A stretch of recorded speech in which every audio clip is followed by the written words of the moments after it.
Dr. Steven Pinker. That's the scientific term, the baloney generator? No, it's Dr. Steven Pinker's term in How the Mind Works, a book that he wrote. And the baloney generator instantly makes up reasons why the story is true. And I've watched this happen over and over again. People who don't know anything, they'll just say, oh, and they'll make up a story right in front of your eyes. In fact, I start that chapter with such a story. Well, it is fascinating to me, the psychology, and again, I keep coming back to it doesn't matter which side you're on or what you believe, that there is so much to learn from this book, even just the bottom line that we need to be questioning. Because I find it interesting that you talk about the softball questions that Peter Jennings, for example, was lobbying at these people, and the idea that they've been told to do that there's a conspiracy in the media, or is it just that the media is, like the rest of us, just willing to churn out what they've been given without putting too much thought into it? Is it laziness, or is it a conspiracy on the media's part? Well, we know, you're a journalist and I am, and we know there's such a thing as laziness, and just following the path of least resistance and doing the easy story and all that. And that's sloth, it's called, I guess, and all human beings are subject to it, so that includes journalists. But on the other hand, the problem with journalism and journalists in mass is much more serious than that. Because most journalists actually work pretty hard, you know, they put in their full shifts and everything. And it's not easy work, and you get on deadline, you lose a lot of sleep, and it can be very challenging work. But the problem is that within journalism, within every newsroom, like within this building here, I would dare say, there are certain general beliefs that are held in common, and then there are people who question them. But there's a wonderful term that Tom Hopkins, used to be a student of mine when I taught journalism at Ryerson, became the West Coast Bureau editor for Maclean's magazine, Tom Hopkins. And there was a big event going on in British Columbia where everybody thought one thing. And Tom Hopkins analyzed this, and he said there are invisible axioms. Invisible axioms that everyone says, of course we know that. Now, a lot of people are still inside the invisible axioms of 9/11. Of course we know it was Al-Qaeda. We know those horrible Islamists. They're so radical and they're so wild and everything.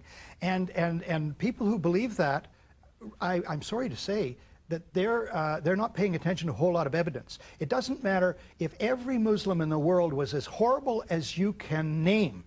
It remains that those towers were brought down by controlled demolition, not by the planes. That is forensic and physical fact. All the laws of physics say it was impossible that those buildings could have fallen down because of the planes. They were built actually with the idea, and I've seen video of the designers of the buildings saying, we built them to withstand a 707, which is about the same amount of weight as a 747 or a 7, hitting at any place in the building. The buildings were built 20 times stronger than they needed to be because it was the first time that they had used these central columns as a mainstay of the building. And so it isn't just a matter of opinion. Like you said, well, it doesn't matter what you believe in a way. Partly it doesn't, but then if you want to get into the evidence, it does matter. Because if you look at the evidence and still reject it, now you're not doing yourself you're doing yourself a disservice. Well, and I want to look at if you believe the towers were brought down by explosives, the next step is, of course, who's behind it, and we're talking the American government. And that brings me to what I thought was one of the most interesting pieces of evidence that I hadn't looked at it this way before, and it's that classic photo of George Bush being told that the second tower's going down, that we're under attack, and he spends another 8 minutes reading about a pet goat to the kids. And at the time, and probably it's hard wiring, but I just thought, oh, okay, right away we were told he didn't want to scare the kids. And that's what I assumed. But reading this take on it, it does not make sense that the president, when the country's under attack, would sit there in an elementary school, a huge target, and sit there and not be taken away by his security people. The president and commander-in-chief. Yeah. And he would sit there after he was told, because everyone saw, I presume everyone who has been on Mars has seen this video where Andrew Card, his chief of staff, leans over and whispers in his ear, the second tower has been hit, America is under attack. And then he just backs away. By the way, I thought at the time how odd that was. Supposing you had an immensely important life and death information to communicate to anybody, your sister, a neighbor, your boss, anybody. Would you just, and even if your neighbor or your sister or your boss was sitting in a classroom doing something, You know, would you just walk over and just bend down, whisper 3 words, and step back and put your hands behind your back? I don't think so. I think you'd say, holy, you know, expletive. Get out of here. America's under attack. And then Bush would say, because any of us would in the circumstances, say, excuse me, kids, I've got some important business to attend to, and would leave. The whole thing was fake. Yeah. It was obviously acted. It was a Hollywood script that was planned all along, that's exactly what would happen. That's what I take as inescapably from it. I do want to kind of wrap this up with why this is so important to you, because you end the book talking about your granddaughter. Yeah. And I mean, you're dedicating a lot of time, a lot of resource, a lot of energy. You're very passionate about this. So I have to ask why. Well, it's a combination. Certainly, our granddaughter Leah, she's 3.5, just is in flesh and blood is the future in our immediate family. I don't think we're going to have any other grandchildren, and she's just so delightful, I can't tell you, and she's so smart.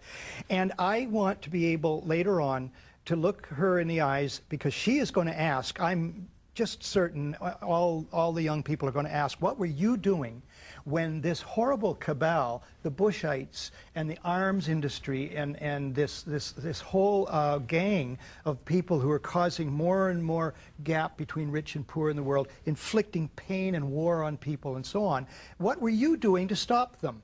And I want to be able to look her in the eye and say, I did everything I could. That's all. I couldn't do everything, but I did everything I could. And I happen to have a great sense of urgency about it, too, because, as H.G. Wells wrote, history is a race between education and catastrophe.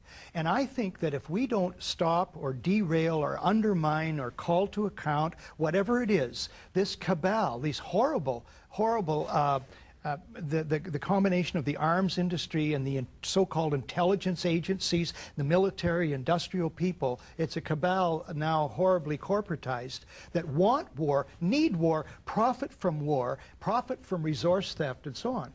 That if we don't stop them, I think they're actually going to declare martial law. I think that they will create a fascist state. I know that sounds strong, but I'm not the only one who believes that by any means. You can read that in the New York Times, that people writing about the creeping fascism of the Bushites, really.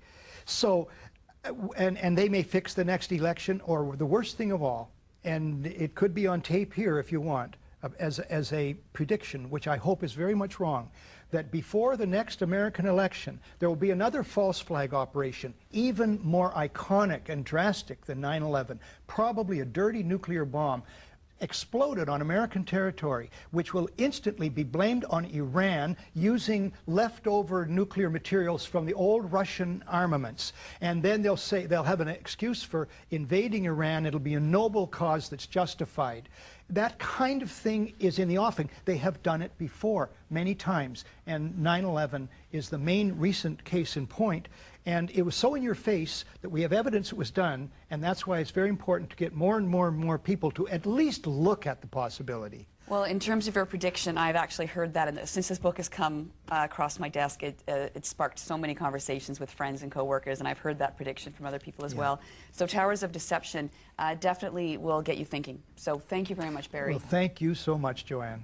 Been a pleasure.